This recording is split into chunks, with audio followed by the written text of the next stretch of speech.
Hi, my name is Menorvia Dixson Ross, and I am a educator and a business owner. My daughter and I, we are dual. We have a salon and a beauty school. And I've been in the industry as teaching for over 30 years, and I've been a cosmetology for over 40 years. And with the business was founded by, like I said, mother and daughter duo in Southfield, Michigan.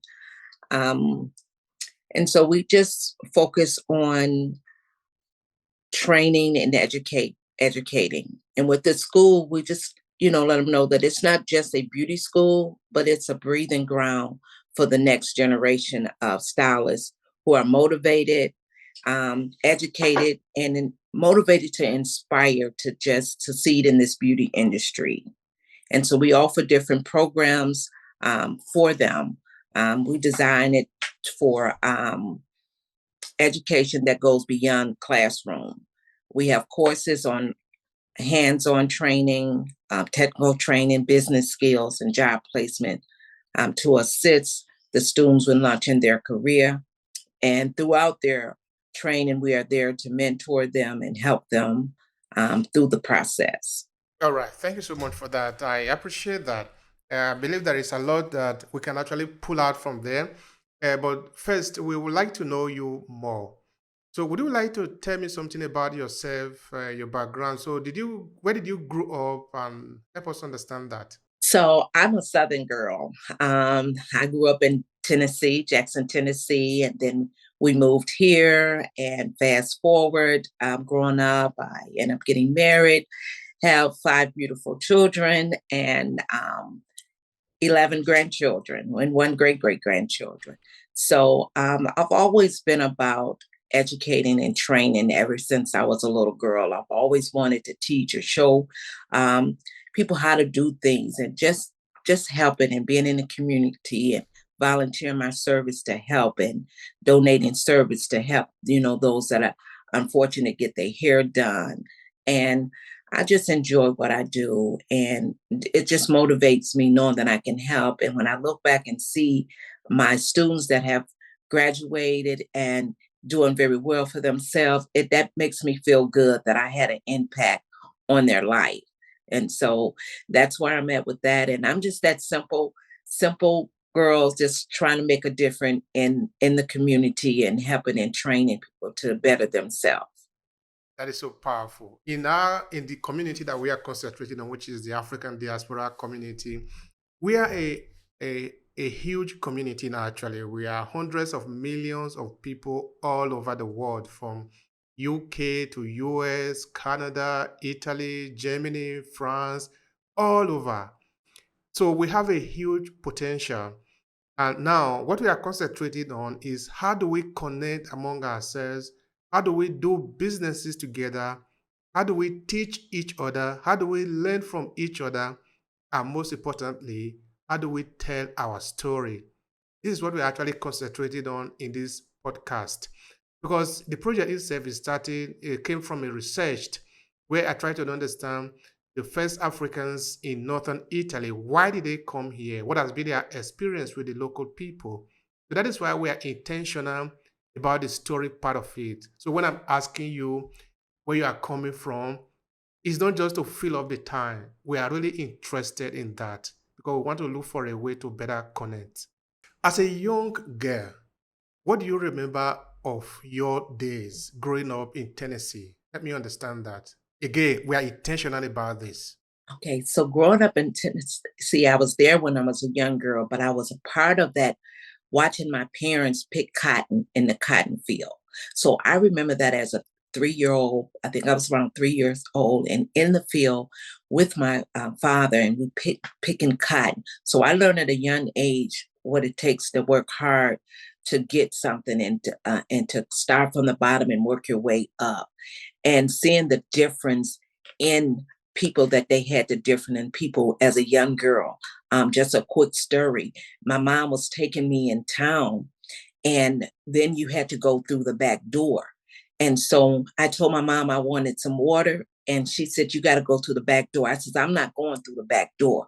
So I knew then I was going to be a trailblazer because I was standing up for something. I knew a young girl that wasn't right. Why should I have to go through the back door? How come I can't go through the front door? And my mother said I had her scared many times because I was that little girl like, no, I'm not doing that. Why I can't do this? This not right. I knew that. So that's why I know that I want to do things that's right. I want to work and make that difference in the community, that we all share the same. We all learn the same. We don't get left behind because of the color of our skin or who we are. So I remember that as a young girl, about that, not making different between someone because we all are the same color and we bleed the same blood.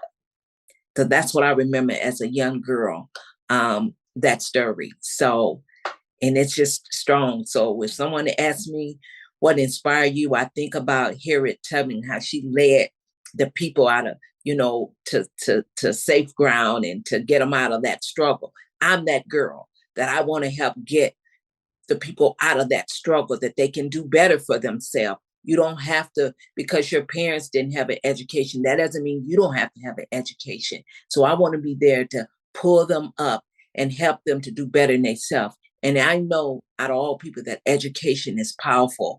Out of 7 children, my dad had over 30 some kids. I am the only one with a higher education. So I paved the way so that the ones can come up and grab this torch and go further and get their education so they can be able to do better and help others in the community. I like the way you are referring to the project in line with the community, because really that is what it is. And the community is very important. We need to build the community, put in positive information that will inspire people. Um, yeah, it is very important. Now, I like the story that you shared. I want you to expand on that a bit. So your mother told you that you should pass through the back door to get water. And you told her, no, you're not going to pass through the back door. You want to pass through the front door because that is where other people pass. So tell me what happened there. What happened? Did you eventually went to the back door or the front door? Then what happened about it? I went through the front door. I came to my mother, said she was so scared because she didn't know what was going to happen. And they let me come in and I said, I want a glass of water. My mother said she was so nervous. And the lady gave me a glass of water and everybody looked and they didn't say nothing. My mother said, I said, thank you. And we left out. And I told my mother, see? And she said, little girl. How old were you then? I was about 3 or 4 years old then. Yes.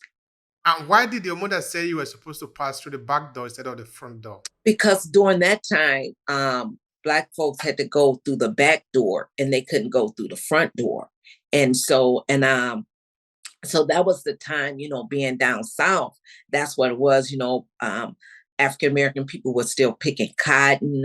They was working, housemaids working in the house. And just as a kid, I just remember my mother going and cleaning the lady's house that was across the street from where we live. And so she took me with her, and she had to bring her blanket and lay me on the floor to take a nap while she cleaned. I hated that even as a little kid. Why do I have to sleep on the floor? How come I can't get up in their bed? So I was always that curious kid, like, why?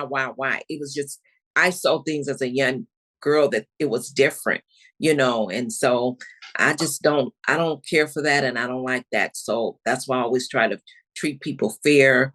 No matter what color you are, I want to try to treat everybody fair and to get that respect from them.